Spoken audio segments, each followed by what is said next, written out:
Bonjour et bienvenue sur ma chaîne où on apprend à coudre avec ce qu'on a. Si tu te dis souvent, j'aimerais bien coudre ou transformer mes vêtements, mais j'ai pas le temps, j'ai pas le talent, j'ai pas les bons outils, alors cette vidéo, elle est faite pour toi. Parce qu'en réalité, ce qui bloque souvent, c'est pas ce qu'on pense. C'est pas des petites phrases dans notre tête, ces petits blocages invisibles. Aujourd'hui, je vais t'en parler avec douceur, sans jugement, parce que moi aussi, je suis passée par là. Blocage numéro 1, la peur de rater.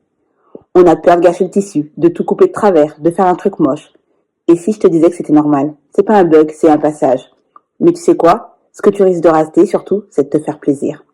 En fait, faut te dire que le plus important, c'est le processus. Peu importe si tu fais des erreurs, si c'était pas grave, si c'est pas parfait, on s'en fiche. Si tu pouvais juste apprendre, explorer, t'amuser. On a tous le droit, en fait, de se tromper. C'est même comme ça qu'on avance, j'ai envie de te dire.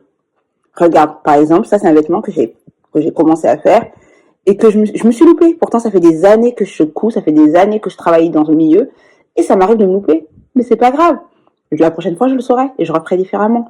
Et puis honnêtement, si je m'étais pas lancée il y a 15 ans, si j'avais pas continué en me trompant, je n'en serais pas là aujourd'hui en fait. J'aurais jamais appris à coudre, j'aurais jamais appris à transformer mes vêtements, j'aurais jamais pu faire ce que je fais aujourd'hui. Blocage numéro 2, je ne suis pas créative. Combien de fois j'ai entendu celle-là? Ah, moi j'ai deux bras à gauche, moi j'ai pas d'idée, oh j'étais trop nulle en dessin, en art plastique. Mais en fait, j'ai un scoop. La créativité, c'est pas un don magique, c'est un muscle. Et la bonne nouvelle, c'est qu'on peut le réveiller doucement, à son rythme. Ça s'apprend en fait. En observant ce que t'aimes porter, ce qui te fait vibrer, ce qui te parle. T'as pas besoin d'être styliste en fait, t'as juste besoin d'être toi. Comment dire? Moi, pendant des années, je me suis toujours habillée d'une manière précise parce que c'était les tendances, parce que c'était la mode, et je suivais cette tendance-là. Puis un jour, je me suis dit, mais merde, j'aimerais bien mettre tel pantalon, mais bon, ils sont pas coupés à ma taille parce que je suis trop cambrée. Et c'est là que j'ai commencé à me lancer, à me dire, bah écoute, je vais tenter de le traficoter ce vêtement, je vais essayer de le raccommoder moi-même. Donc je l'ai fait à la main. Mais ma mère, elle avait une machine à coudre. Sauf qu'en fait, ce qu'il y a, c'est que j'assimilais la couture avec une corvée. Parce que ma mère, ce qu'elle faisait, c'était les ourlets de drap, les ourlets de rideaux. C'était des trucs pas jolis et je la voyais pas bien quand elle cousait. Donc je me disais, punaise, moi, je vais pas me lancer dans cette corvée. Sauf que j'avais pas le choix. À la main, ça tenait mal. Donc je me suis lancée dans la machine à coudre. J'ai mis 15 ans déjà à comprendre ma machine. Et puis quand j'ai réussi à faire mes points qu'ils ont tenus, et que je me suis enfin sentie bien dans ce pantalon, pour te dire, c'était un pantalon Jennifer, je m'en souviens toujours, j'avais vachement économisé pour me l'acheter à l'époque. Un pantalon, patte d'éléphant Jennifer en polyester, une matière qui gratte, mais c'était hyper tendance. Mais je me sentais tellement bien dans ce pantalon, je me suis dit, punaise, un pantalon de grande, enfin. Et en plus, il est à ma taille. Donc rien que pour ça, je regrette pas du tout d'avoir perdu du temps et avoir essayé de faire ça et de m'être lancée en fait. Parce que bon, je l'ai cintré, après par la suite j'ai fait plein d'autres choses, j'avais plein d'idées qui venaient. En fait, quand tu commences quelque chose, c'est là que les idées elles viennent.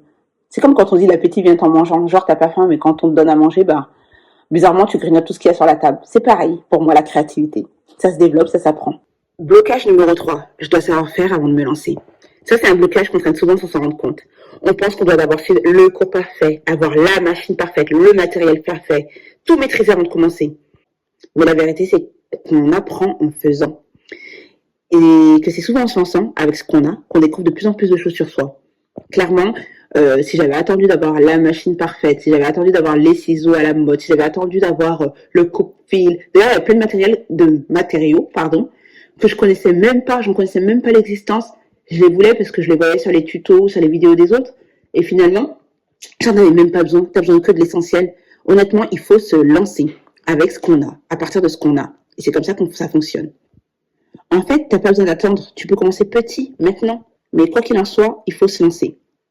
Si tout ça résonne pour toi, sache que t'es pas seul et que tu peux créer de très belles choses à partir de ce que t'as déjà.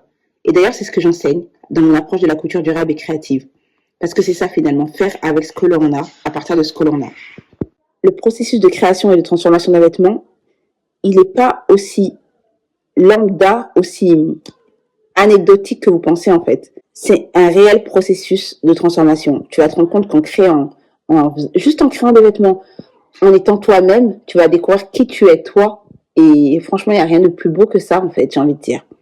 Je te mets en dessous de la vidéo le lien vers l'article de blog que j'ai créé, pourquoi j'ai arrêté d'acheter des vêtements neufs. Est-ce que ça a changé dans ma vie tout simplement. Et pour terminer, j'ai également rédigé un guide couture durable qui te permet de commencer tout en douceur. Voilà, je pense que je t'ai donné toutes les infos, donc n'hésite pas à commenter ou à me poser des questions.